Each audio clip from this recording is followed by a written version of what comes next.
your favorite art teacher, Mrs. Hopkins, and I want to show you what we are doing this rotation in art. If you are in kindergarten, you are going to learn about landscapes, specifically fall landscapes.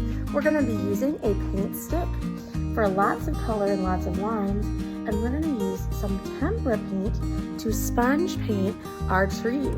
We're going to learn what colors trees can turn if you are not living in Florida, because Florida trees don't change colors.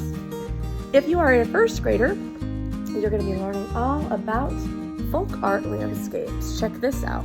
Lots of different designs, line designs, lots of different patterns, and we're going to use a bingo dauber or a paint stick to break up all those spaces.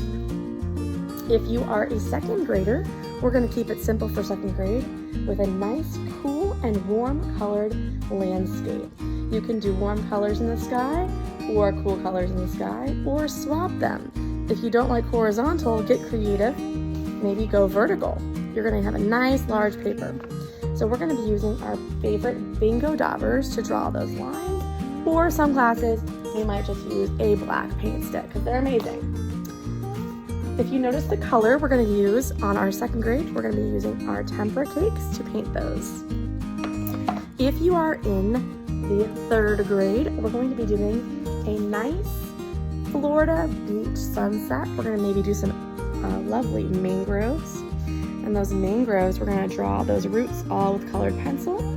But all of this is going to be done with sponge painting. And we're going to have cute little palettes. This one's a little bit messy.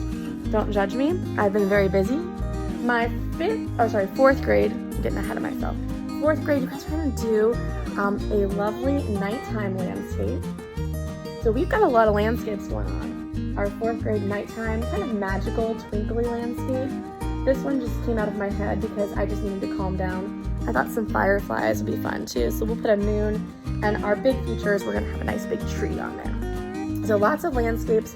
Fourth, my third little landscape seascape, a nice mountainous landscape with some lines, big bold lines for my second graders, lots and lots of lines for my first graders, lots of patterns, and just some simple lines and simple staying in the lines, gonna breaking up that space for our kindergartners. Fifth grade, you guys are gonna be working on tag art.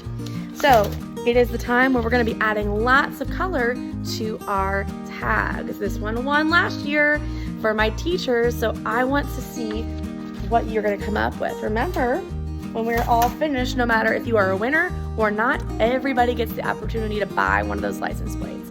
So I can't wait to see what you guys create. Hey, fifth grade, let's talk about tag art. Hey, this is your art teacher when she won for the teachers last year. Maybe it'll happen again. Maybe you'll be on the stage with me because you're a winner. Here's how to become a winner. Do not use a copyright image. If it's not your idea, no, you cannot use it. Also, outline with marker. And before you outline with marker, please, please, please make sure you spelled any wording correctly. Double check with me before you make it permanent. Fourth grade, this is your project. It's a moonlit magical landscape with twinkly stars and twinkly fireflies. The main feature of this landscape is a large tree in the foreground lit by our lovely full moon. Hey third graders, we are going to be doing a Florida themed landscape with an emphasis on our wetlands. You're going to notice that we have mangroves in this painting, and we're doing all of this with sponges. No brushes required. All right, second grade, it's your turn for your landscape. We're going to be creating a landscape with mountains, rolling hills, sunbeams. It's amazing. But do you know your warm and cool colors? Because you need to. If you want to do horizontal or vertical, it's up to you, but we're going to have lots of fun on this warm and cool color landscape. Hey first grade, did you know that yours is my favorite landscape of all? I love folk art because it means you don't have to be formally trained in art. Anyone is an artist. We're going to use lots of lines, colors, and patterns to make this adorable folk art landscape. All right, kindergarten, it's your turn for a landscape. What you'll see here is 4 lovely fall trees. Our trees in Florida don't usually change colors in the fall, but you can make these trees change color. We're going to sponge paint each color on our trees after we draw the tree trunk and the tree branches with a black paint stick. I can't wait to make these beautiful fall trees with you.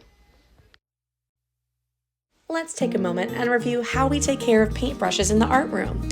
Soap and water are your friend. They love to stand up in a cup or in the drying rack, straight up and down so their hair can dry.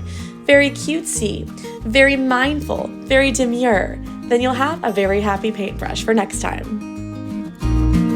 Look at those nice happy sponges. They're happy because they're clean. They're clean because somebody rinsed them and put them back in the basket.